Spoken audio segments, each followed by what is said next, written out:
Ladies and gentlemen, our program will begin in just a moment.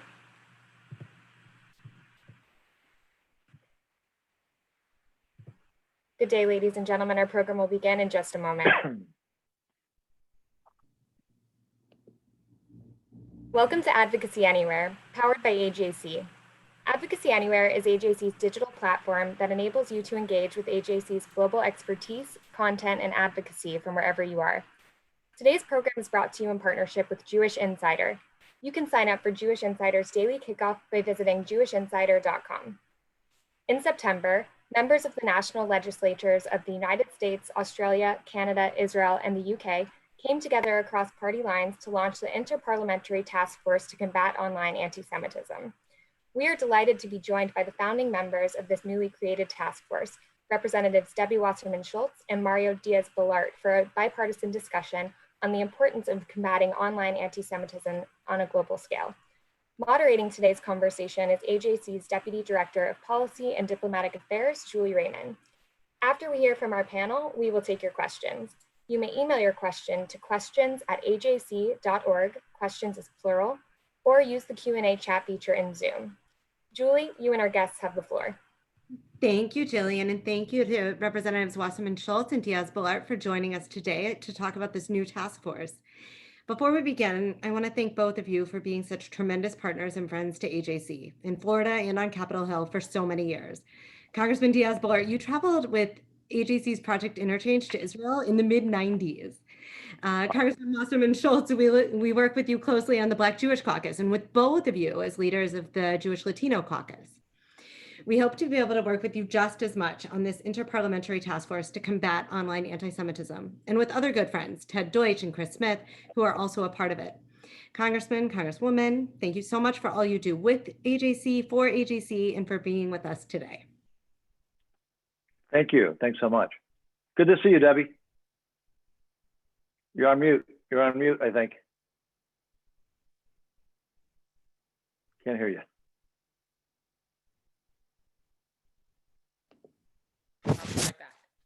Okay.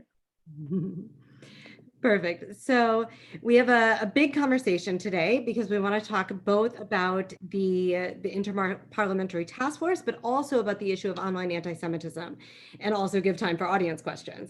So I'd like to start by talking first about the task force. And it reminds me a lot, actually, of the bipartisan caucuses that we talked about before, in which AJC plays a supportive role, the Black Jewish Caucus, the Latino Jewish Caucus. These caucuses that bring together not just Republicans and Democrats, but also members of Congress from diverse backgrounds around issues of common cause. This Inter-Parliamentary Task Force feels a bit like one of those caucuses, but even more monumental because it's international. Congresswoman Wasserman Schultz, I'd like to start with you. Can you tell us a little bit about the newly created task force? Who's a part of it? What are the goals?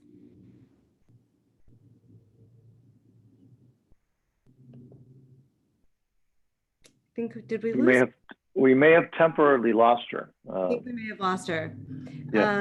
Julie, you know that technology has a sense of humor. So let's see. Can I give that question to you?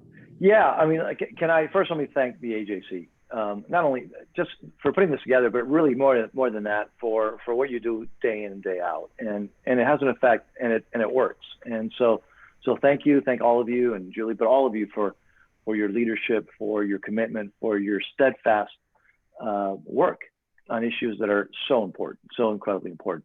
And I would be remiss if I didn't thank my friend, the co-chair of this task force, and you mentioned Ted Deutsch, who's just an amazing leader, a person of great dignity, and a person who is trusted on both sides of the aisle. And Chris Smith, who is Mr. Human Rights, by the way. That's what defines him. If there's a violation of human rights anywhere in the world, he's first to be on scene. And then Debbie Wasserman Schultz. Debbie Wasserman Schultz and I think most people know, have a very special relationship. Her and I disagree on a million things.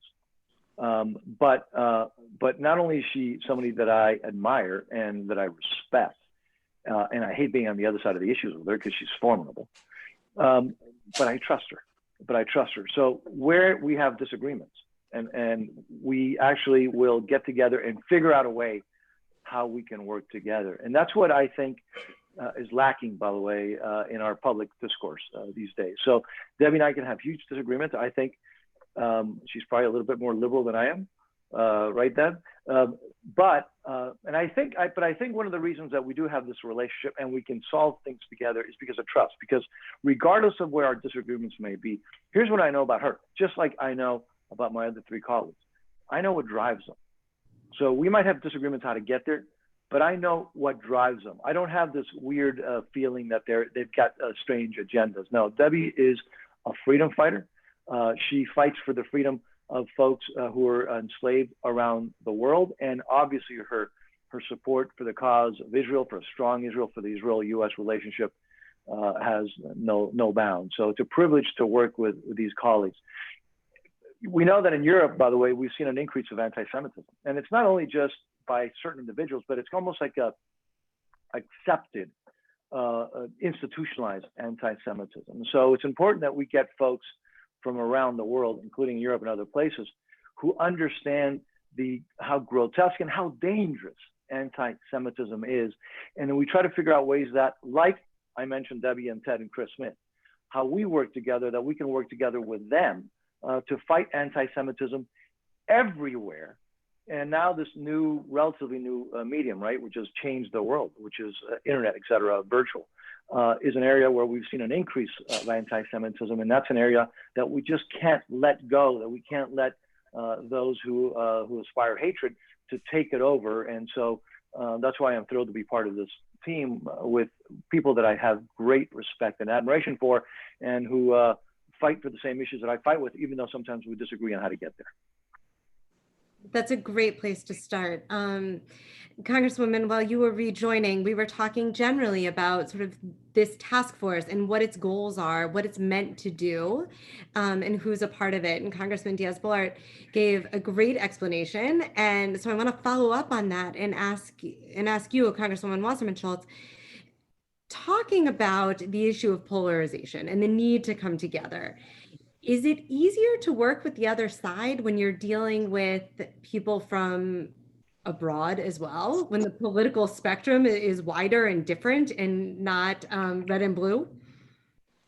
Well, if you just allow me to take a step back for one moment and thank American Jewish Committee for having this forum and giving us an opportunity to highlight a place in which we actually are coming together, and that you actually have been such an incredible bridge for bipartisan cooperation and really being able to find common ground, because one would think that fighting anti-Semitism, fighting bigotry and online hatred would be a unifier, and it is to a point.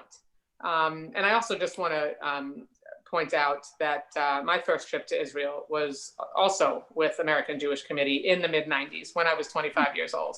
So with young Jewish, under 45-year-old, which I was quite a bit younger than that at that point. And so that incredible experience was thanks to AJC. And so appreciated and have enjoyed a long and special relationship with your members and leaders for so many years. But back to your question. First of all, the expression we use in Congress is that I'd like to associate myself with the gentleman's remarks, but in reverse, because there are few people who can really talk about a true friendship. And when you have friendship and it's real, there's trust, then Mario Diaz-Balart and I. Really, I do associate myself with everything he said. And it's because we have had the longevity of our relationship, the opportunity to build trust, intentionality on both of our parts and the parts of numerous of our colleagues. I mean, it doesn't hurt that we're also from South Florida and we share, overlapping communities and have through 3 legislative bodies. But you also, have people who maybe demonstrate over time that they can't be trusted and that they won't have your back. And when you have different political views, as we do, the trust can be a little more tenuous and people might be a little more hesitant. So I'm a show me person, not a tell me person. And so the opportunity that Mario and I have to repeatedly show each other that we are able to unite against issues that are important to our communities is so critical. And I'm sorry for the construction noise. I can't do anything about that, so forgive me. The problem we have, though, is that there are folks that perhaps might say that they are intentionally fighting anti-Semitism and using it as a political weapon. And so that's something that we have to be really careful about. And the focus of our task force, though, and the opportunity to reach across many aisles, because there are multiple aisles in nearly every country except ours. And so this task force is so groundbreaking and so important and so rare to be able to bring people who are usually, intensely in opposition to one another's point of view. It's been really amazing. And Mario is an international leader among parliamentarians for many years. And it's so neat to be on our Zoom calls with folks who usually are going at it pretty hard in their own countries. And, the unity, many of the task force members are Jewish, which is really nice to meet mishpucha across the globe and to hear shared experiences. And, sometimes, something like bigotry and anti-Semitism, which certainly the Hispanic community also experiences, can be very isolating, and it can make you feel like you're alone in the world. And so having this unifying entity that we can come together around to go after specifically, this is online anti-Semitism. The hatred that is able to foment and ferment online has been explosive. And the IPs and the social media companies have not done enough. They're starting to take steps towards action, but they're only doing it because of political pressure. And we are going to exact international political pressure and shine a white hot spotlight on what they're allowing to really spread on their platforms. I'm so glad you brought us there. Congressman Diaz-Balart, I'll ask you. Last month, we had a program much like this one with Dr. Ahmed Shahid, the UN Special Rapporteur for Freedom of Religion and Belief, talking about the one-year anniversary of his historic report for the UN on anti-Semitism. We asked him specifically about online anti-Semitism, and he quoted Spider-Man. He said, "With great power comes great responsibility." And he said they weren't living up to it. But that was a month ago. Since then, AJC and others have hailed decisions by social media platforms to remove content pertaining to Holocaust denial, to QAnon conspiracy theories. Are the social media platforms now sort of waking up to this reality and starting to live up to their responsibility? I think what Debbie Wasserman Schultz just said is true. I think the reason that you're seeing some of this is because of pressure, because of political pressure. Not, in other words, I am an unapologetic supporter of the First Amendment, right? I think most of us are, but I criticize censorship around anywhere. But what you're seeing with these big IT companies is they are willing, and they've been doing this not now, to edit, call it what you want, censor, edit, stop, offensive, what they deem to be offensive content. But when it's come to anti-Semitism, oh, that's untouchable. That is you can't look at that. And so it's this double standard that is totally unacceptable. And so do I believe that they're kind of waking up to the fact that, that they should be looking at what they're doing with a little bit more care, and that they have allowed anti-Semitism while they have been very aggressive in other areas? I hope so. But let me tell you, one of the things that I've said multiple times, and those of you in the AJC have heard me say this a million times, and as I think it's something that I've learned, frankly, from the Jewish community, from the Israelis and from the Jewish community, which is never let that kind of thing stand. You can't just assume, oh, it's just an internet post. Oh, it's just an article. So what? You can't let it stand. And you have to aggressively highlight it.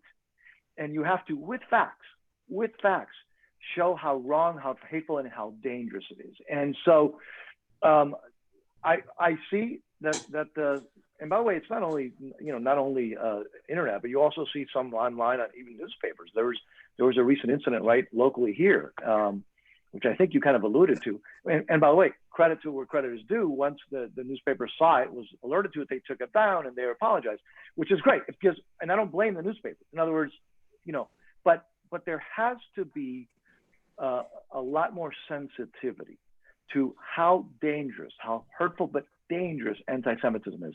Are the big tech companies doing it because they're waking up? Are they doing it for political pressure? I think they're doing it because they're feeling the heat. So which is why I think it's important to, in a democratic process, get the information out, educate, and yes, pressure them to understand exactly what anti-Semitism is and just how hateful and how dangerous it really can be. Mm-hmm. Absolutely. So I'm glad you mentioned the issue in South Florida with El Nuevo Herald and Radio Caracol.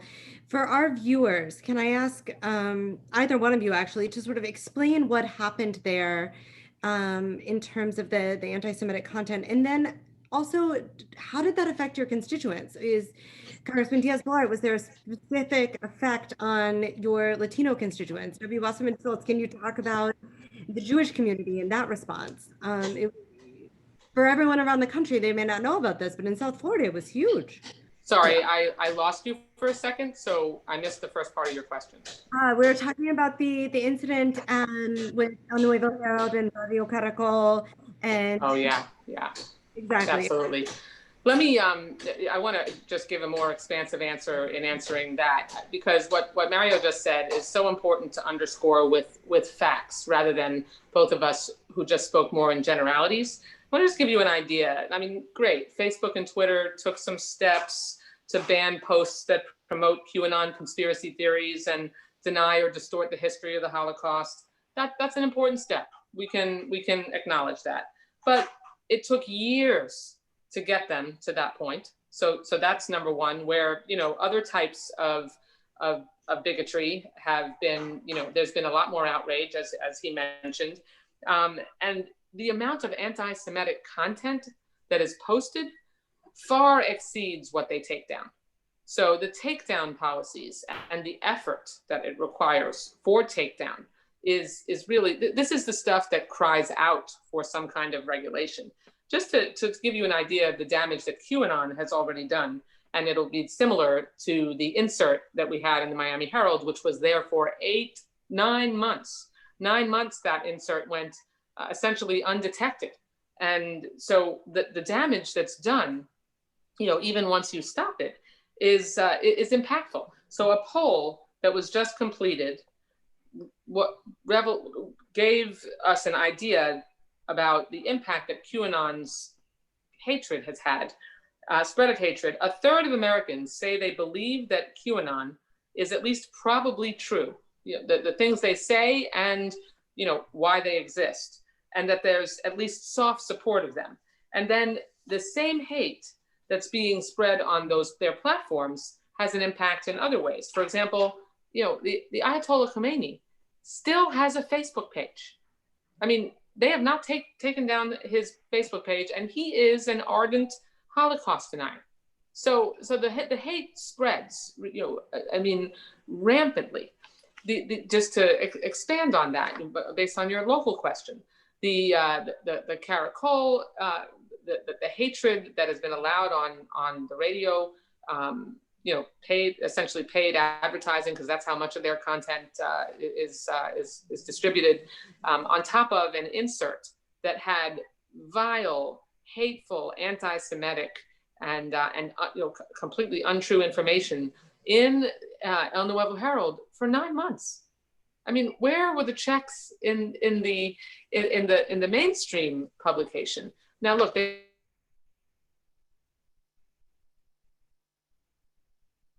think the Congresswoman froze on us for a moment.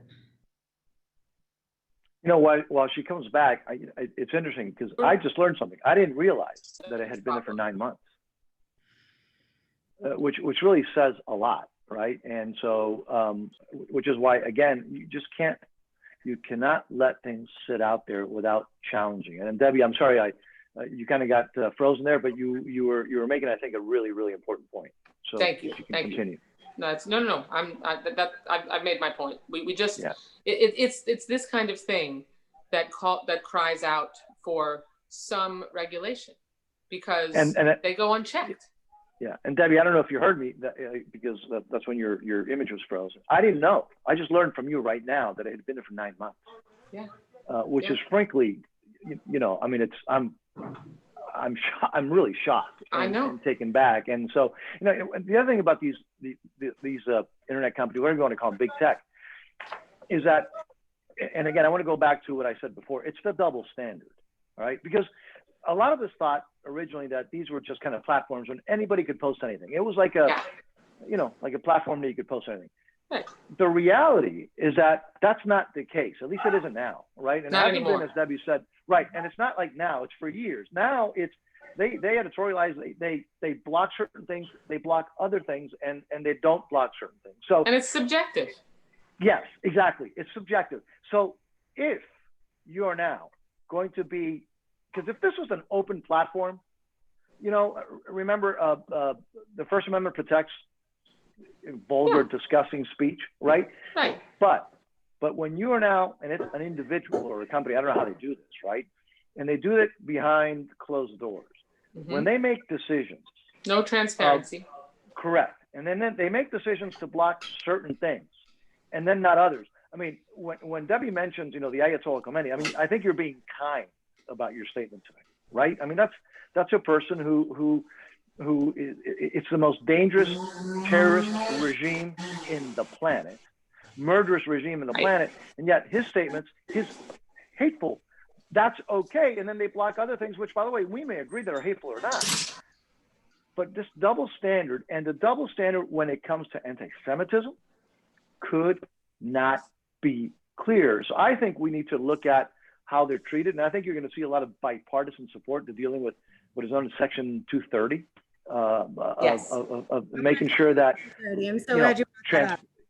Okay, well, we'll talk about that. But I think this false notion that it's an open platform that anybody can put good things and bad things, that's just not the case.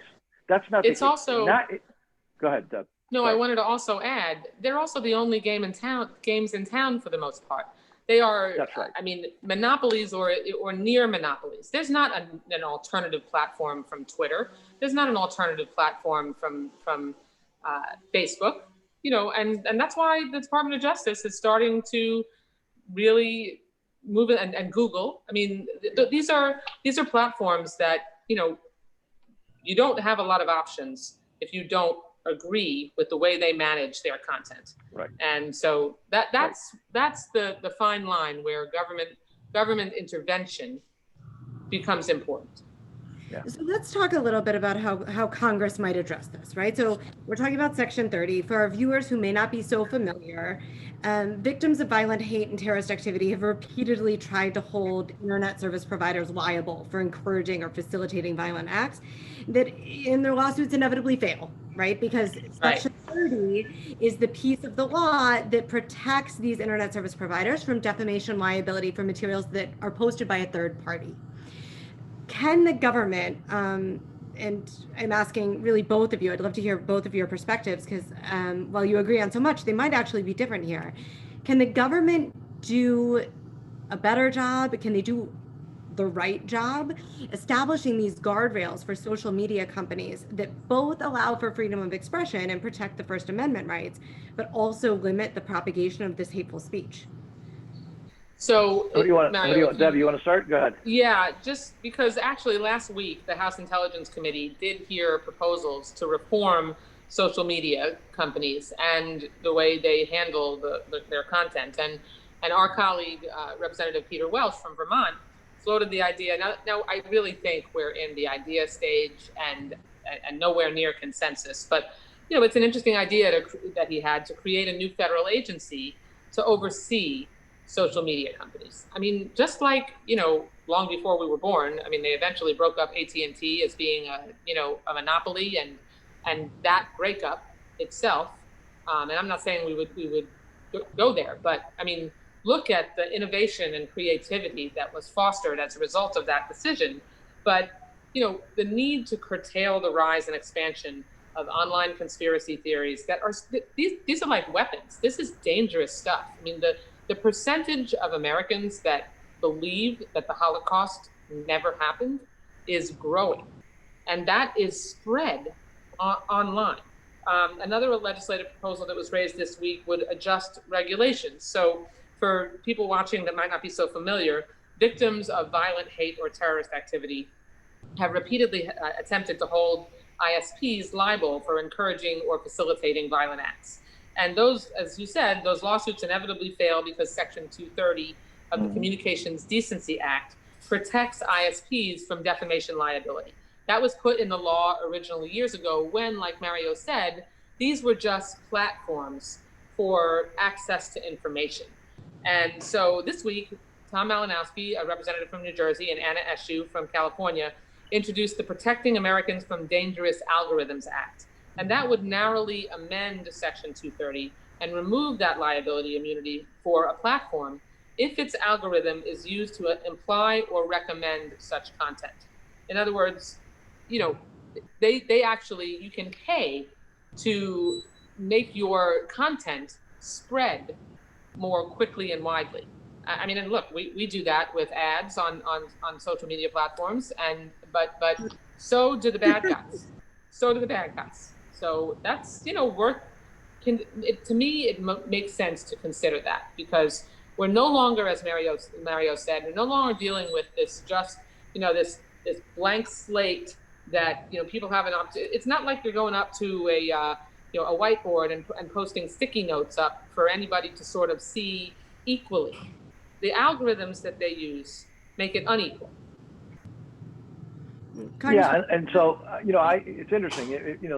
If these media platforms, like they've been doing, are actively going to put themselves in the position of either censoring content, they're becoming editors, right, or arbiters of truth and goodness. And if that's the case, I think that it's fair that they're no longer treated, that they can't avail themselves of this special, it's a very special protection offered by Section 230. And you mentioned that some of these lawsuits have in essence been thrown out because of that. And so, see, I do believe that the court systems have, over the decades, right? I mean, since the beginning of our country, they've been used to resolve a lot of these issues and to highlight some of these issues and to bring a spotlight on a lot of these issues. And so that I think is something that I hope we can relatively quickly reach bipartisan consensus on, because again, I think there's an agreement whether you like, because I think I mentioned I am not shy about being exceedingly protective of the First Amendment, and I criticize anybody and anything who tries to mess with the First Amendment and censorship, that kind of thing. But these platforms have a special protection.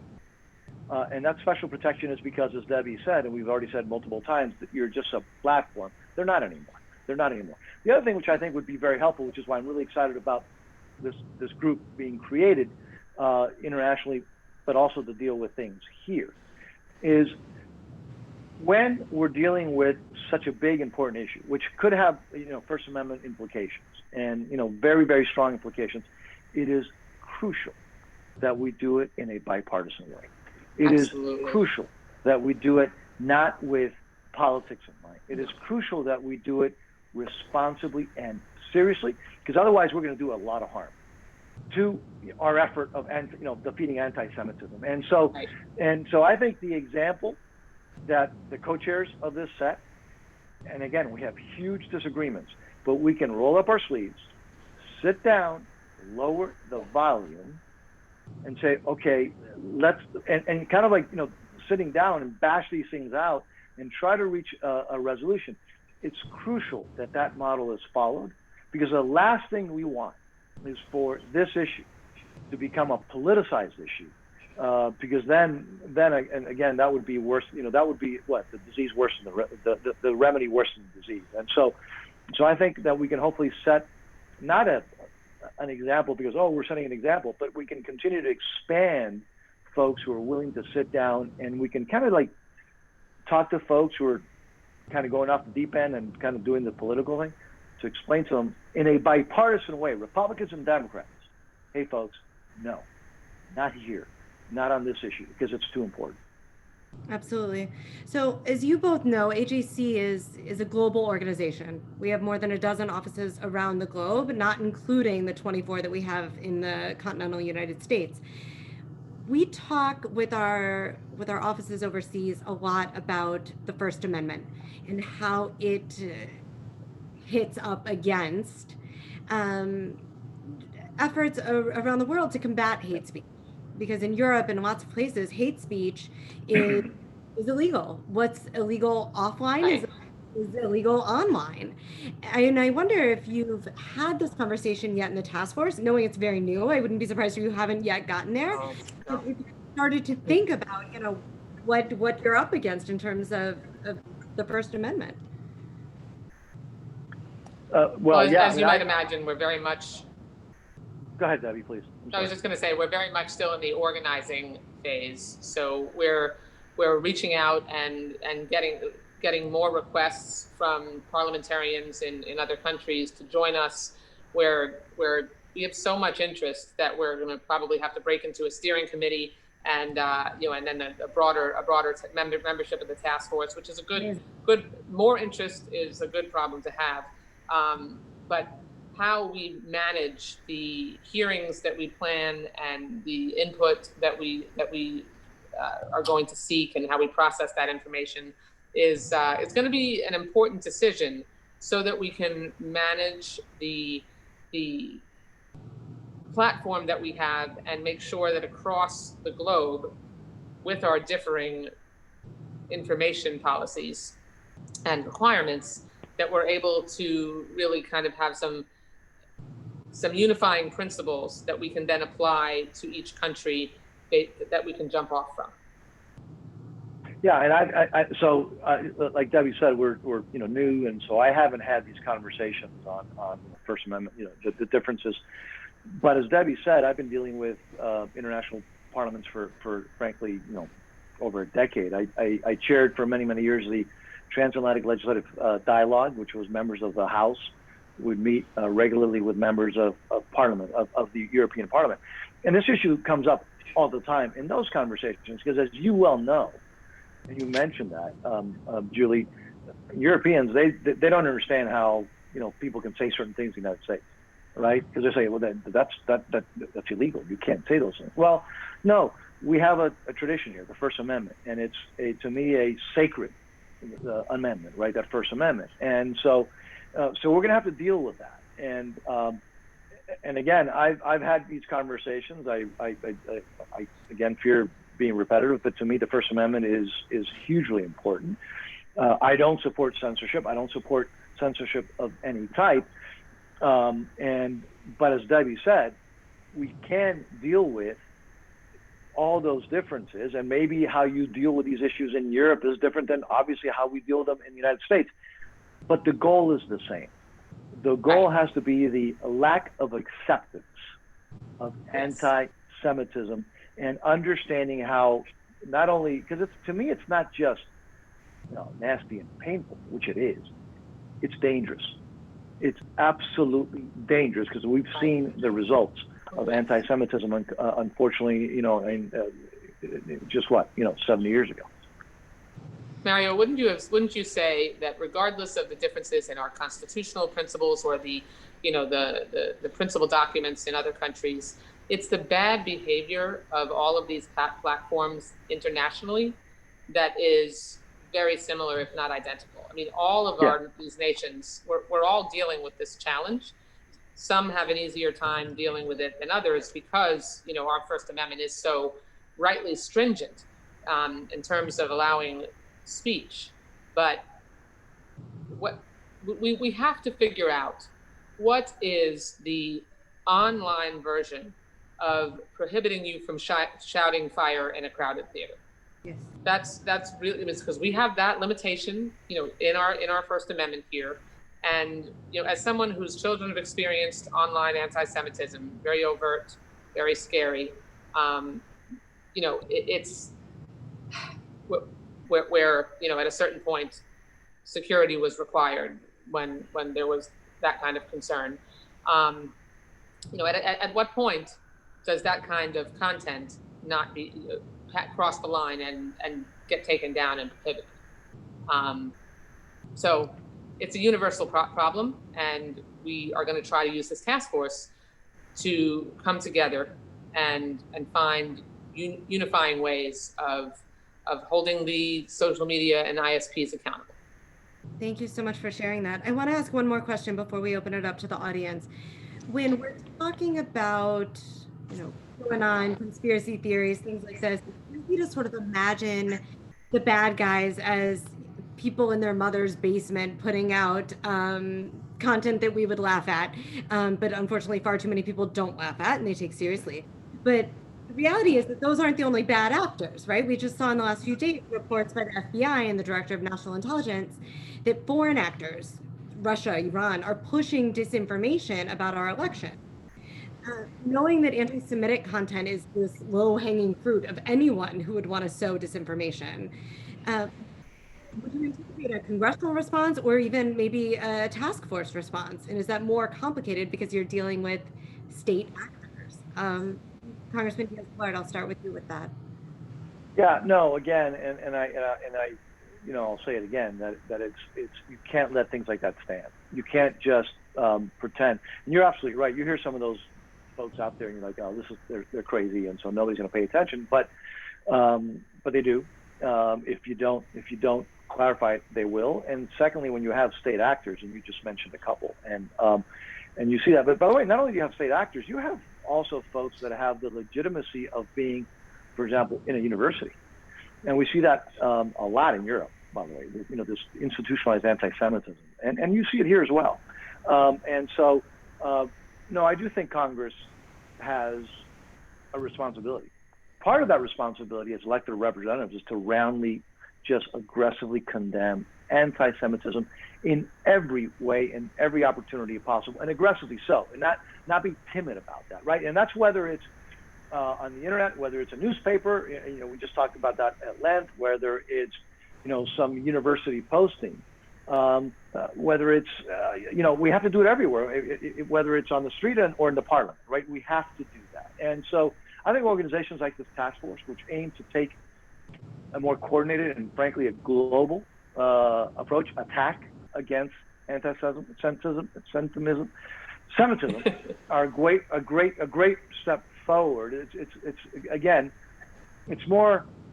It's more free speech and better speech, I think, that really kind of convinces and educates people, to kind of respect their intelligence and their decency as a way to combat this, but to do so aggressively and to not let any thing that's set out there stand. I would also, kind of going back to the last point, which is relevant to this one, we talked a little bit about, potential litigation, right? And that's why we do have to make some changes here, at least that, and I hope that we get that done relatively quick.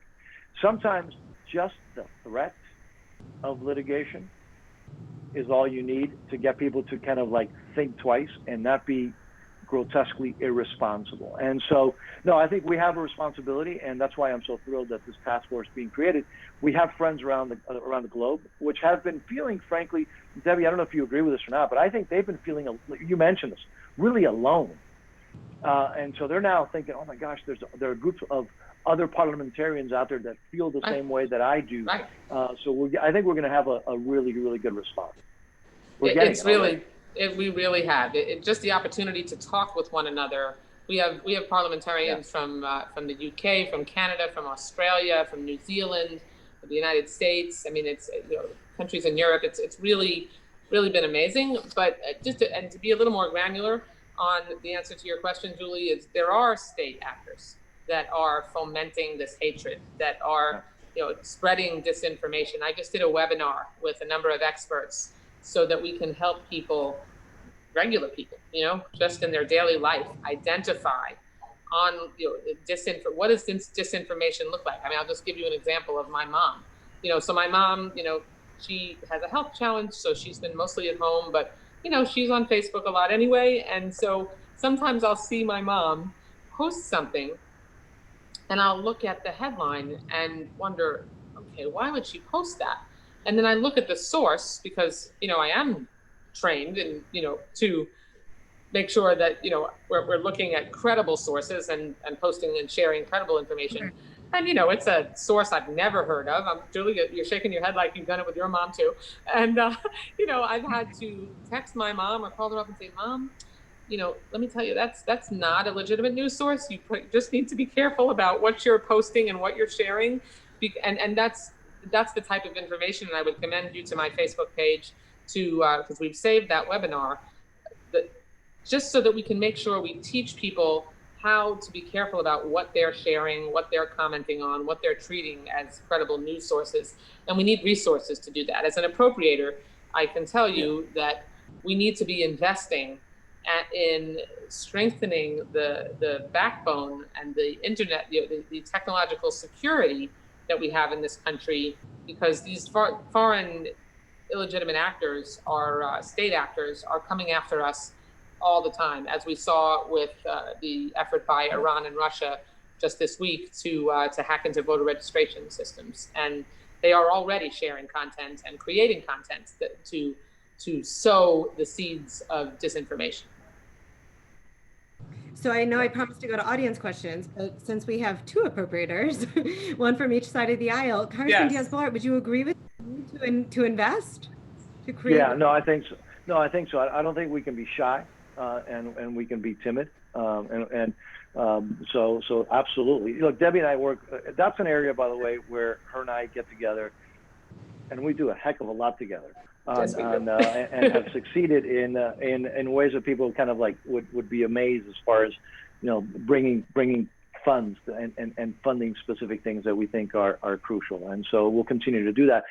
And Debbie, adding to what you said, I think it's also important to kind of be able to, because I think some people don't even don't recognize anti-Semitism when they see it. They're just think, and that's also part of it. We got to make sure that people understand what we're dealing with here. Yes.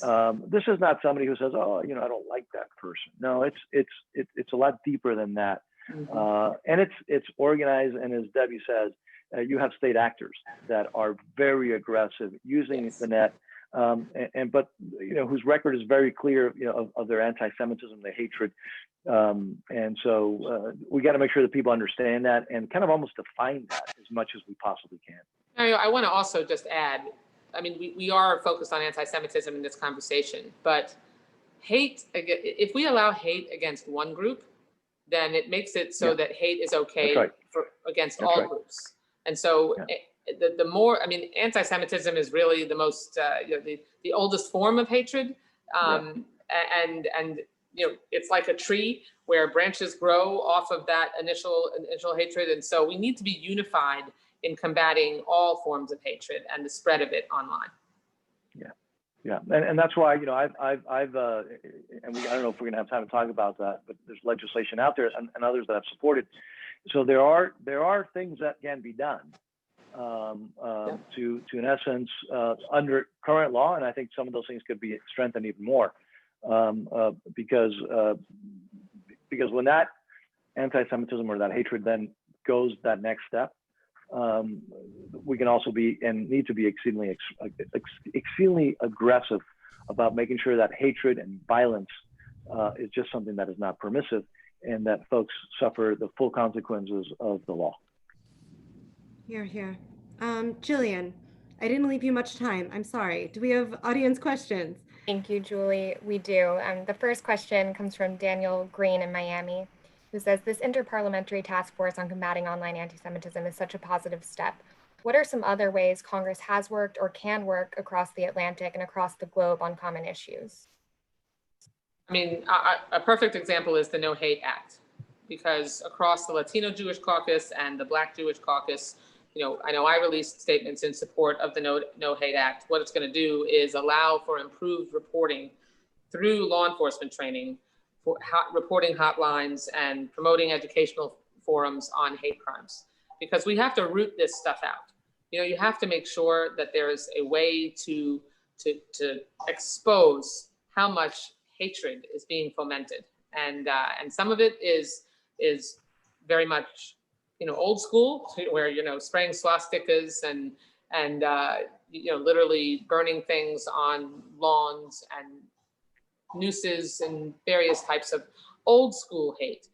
And that's still, I think, how most people think about the spread of this type of hatred. But we know that the shadows of the internet allow for much more insidious and much less obvious spread of hatred. And so the No Hate Act would really give us an opportunity, and the caucuses that both Mario and I are a member of and leaders of have come together in support of that legislation.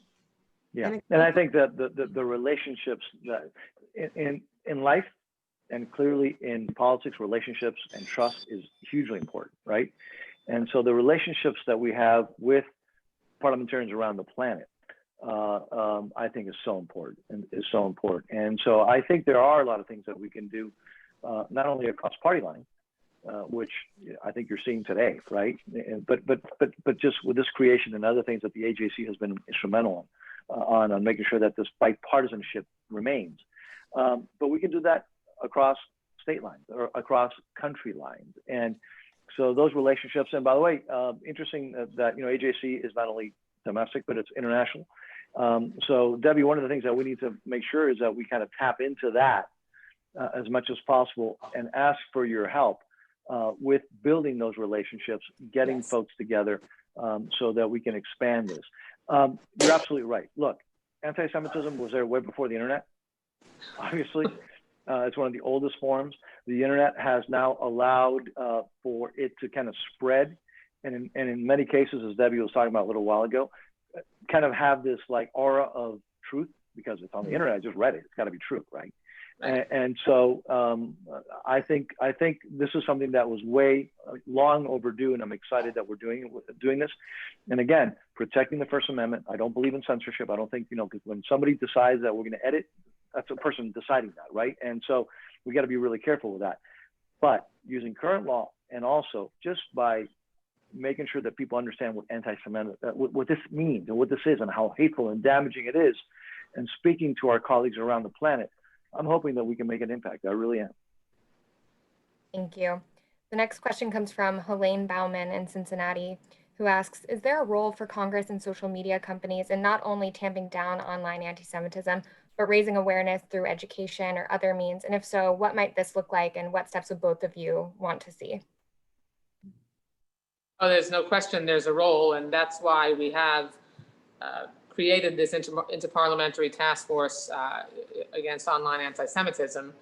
It's also why, through AJC's assistance with both the Black Jewish Caucus as well as the Latino Jewish Caucus, we are coming together around legislation like the No Hate Act. The No Hate Act is specifically designed to make sure that we can raise awareness, that we can demonstrate what is anti-Semitism.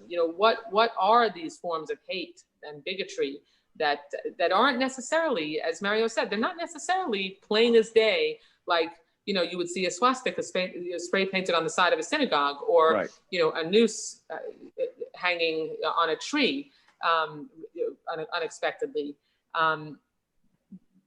There are instances on the internet, for example, from several years ago, where there are foreign actors and white supremacy groups. I mean, they're creating content that stirs people into action, sometimes on both sides of the same issue, just to create the tension and hatred, and to stir the pot.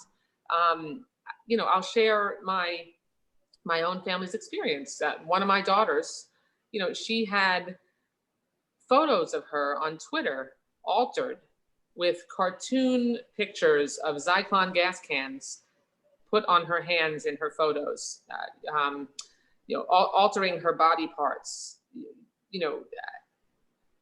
saying that her skin was going to be turned into a lampshade, and then going after her Jewish friends. This is when she was in high school. Her Jewish friends, because of her relationship to me. But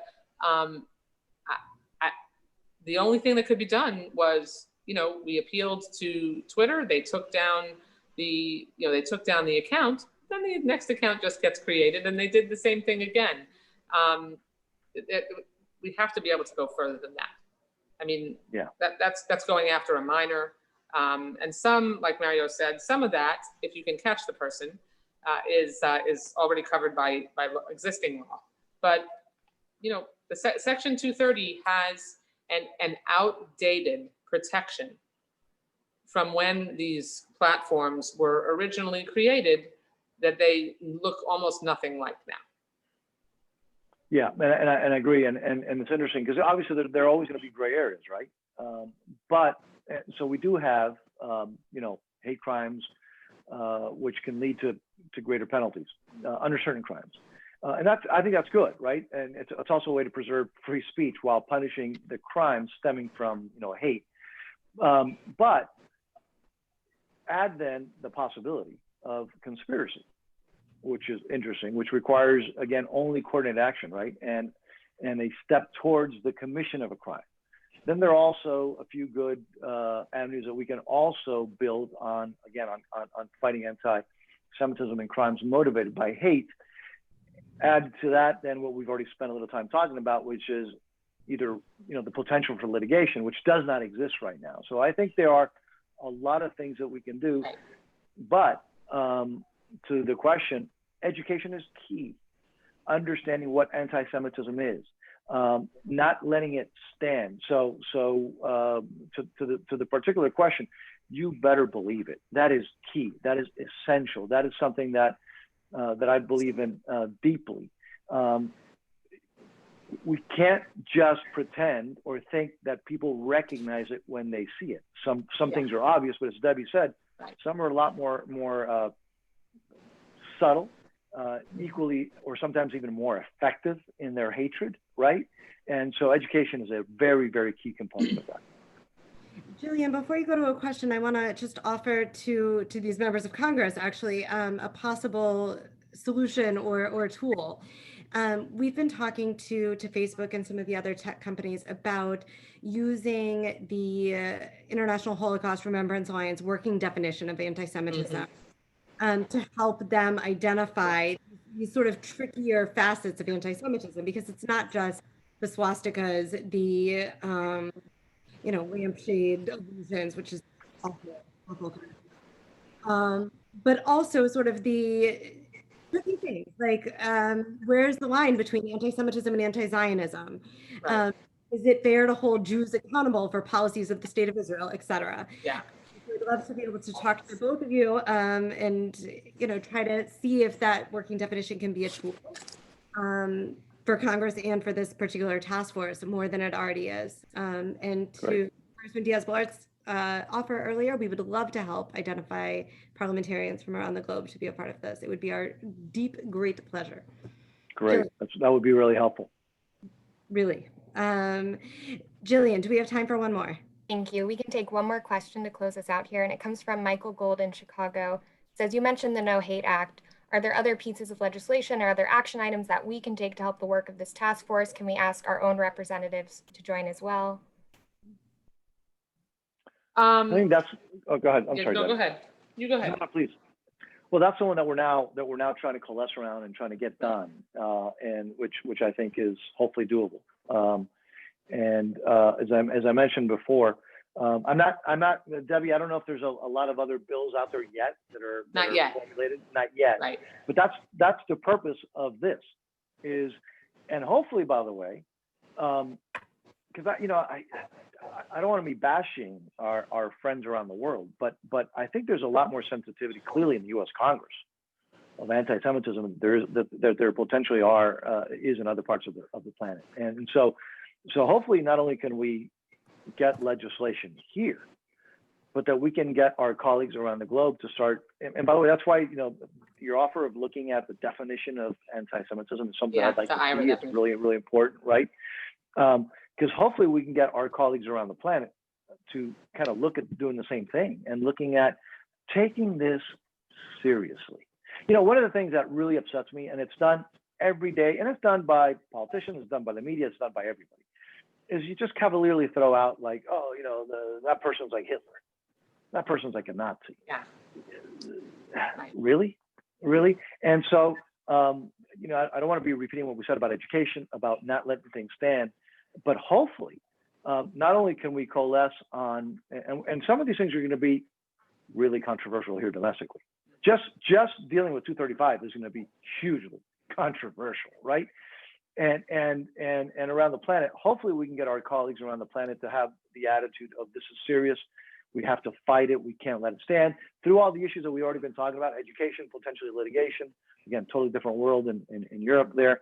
And we can get them to move as well, because that's what it takes. It takes a concerted effort for people just to finally say, no, not cool, not acceptable. We're going to stand up to it.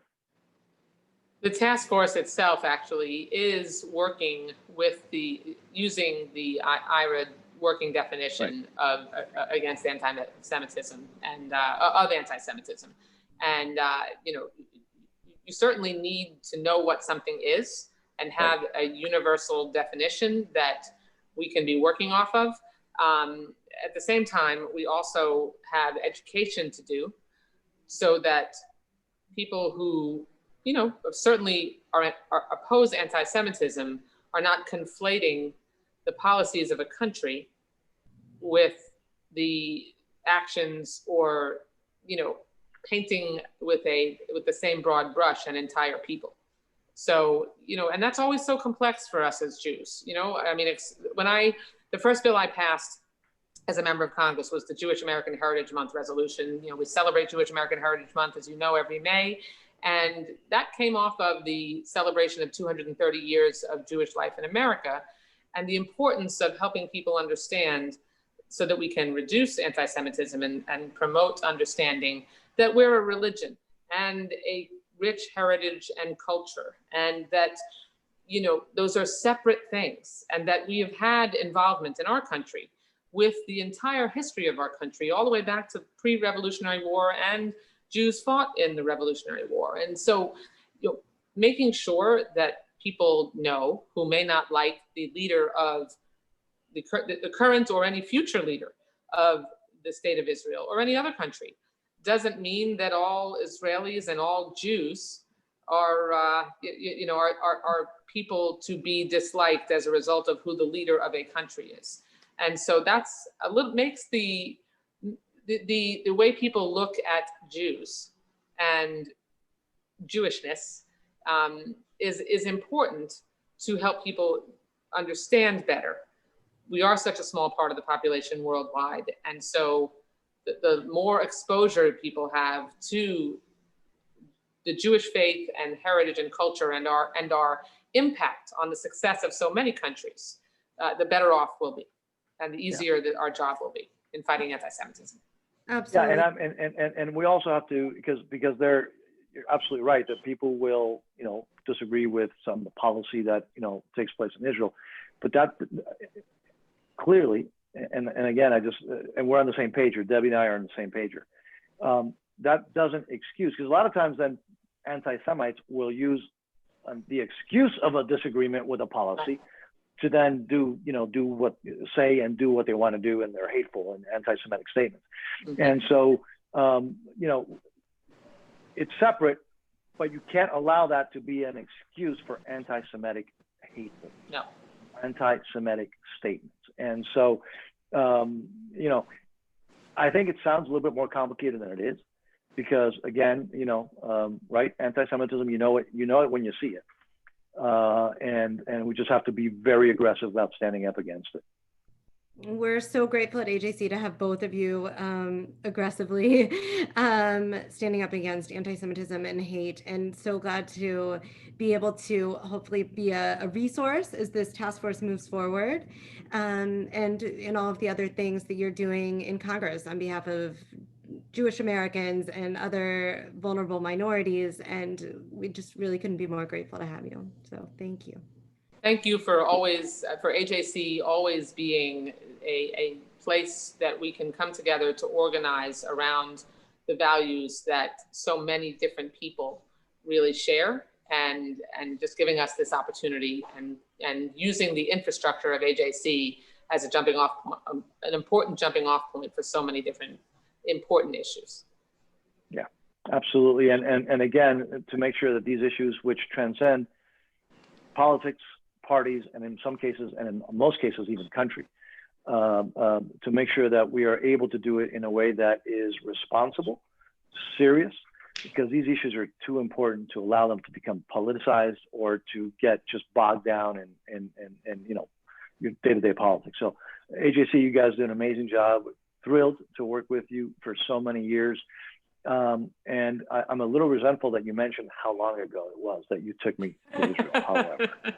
So there we have a bone to pick with you. But other than that, I'm great. Exactly. We can talk about that in the next call. Jillian, do you have any All final right. words for us? Thank you all so much for this conversation. I also want to thank our audience for joining us today. If you enjoyed this program, please consider making a donation to AJC by visiting ajc.org/donate. Thank you all and goodbye. Thank you so much.